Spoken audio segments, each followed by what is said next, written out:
എല്ലാവർക്കും പുതിയൊരു വീഡിയോയിലേക്ക് സ്വാഗതം. ഇത് ഒരു സിമ്പിളായിട്ട് ഉണ്ടാക്കിയെടുക്കാൻ പറ്റിയ ഒരു ഡെസേർട്ട് ഐറ്റമാണ്. വളരെ സിമ്പിളാണ് ഉണ്ടാക്കാനായിട്ട്. അപ്പോൾ ഇതെങ്ങനെ ഉണ്ടാക്കിയെന്ന് നോക്കാം. അതിനായിട്ട് ഞാൻ എടുത്തിരിക്കുന്നത് റൂം ടെമ്പറേച്ചറിലുള്ള 2 കോഴിമുട്ടയാണ്.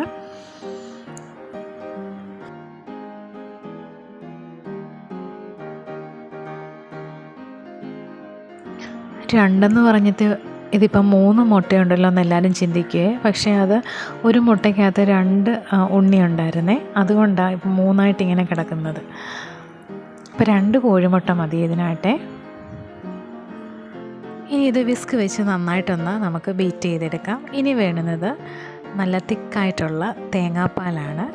അപ്പോൾ 250 ml കപ്പിലാണ് ഞാനിത് അളന്നെടുത്തിരിക്കുന്നത്.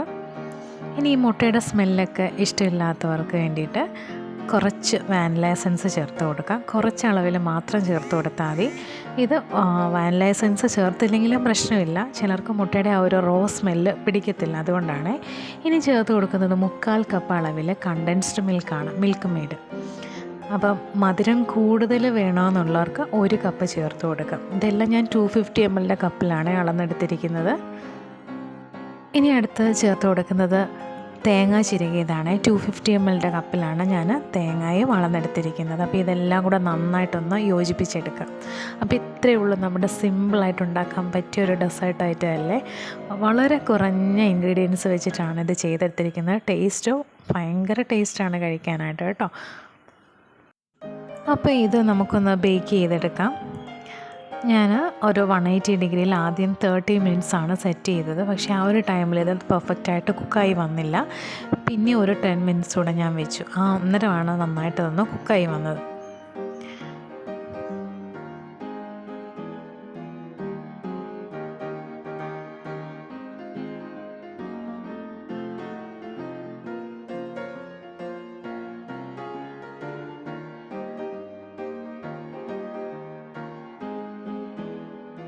അപ്പോൾ നമ്മുടെ ഡെസേർട്ട് നന്നായിട്ട് കുക്കായി വന്നിട്ടുണ്ട്.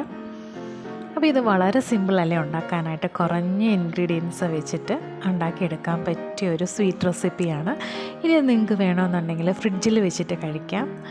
നിങ്ങളുടെ ഇഷ്ടത്തിന് എങ്ങനെയാണോ നിങ്ങൾക്ക് ഇഷ്ടം അങ്ങനെ കഴിക്കാം കേട്ടോ. നല്ല ടേസ്റ്റാണ് കഴിക്കാനായിട്ട്. അപ്പോൾ എല്ലാവരും ഇതൊന്ന് ട്രൈ ചെയ്തിട്ട് ഫീഡ്ബാക്ക്സ് അറിയിക്കണം. അപ്പോൾ വീഡിയോ ആദ്യമായിട്ടാണ് കാണുന്നതെങ്കിൽ ലൈക്ക് ചെയ്യാനും ഷെയർ ചെയ്യാനും കമൻറ്റ് ചെയ്യാനും സബ്സ്ക്രൈബ് ചെയ്യാനും മറക്കല്ലേ. Thank you for watching my video.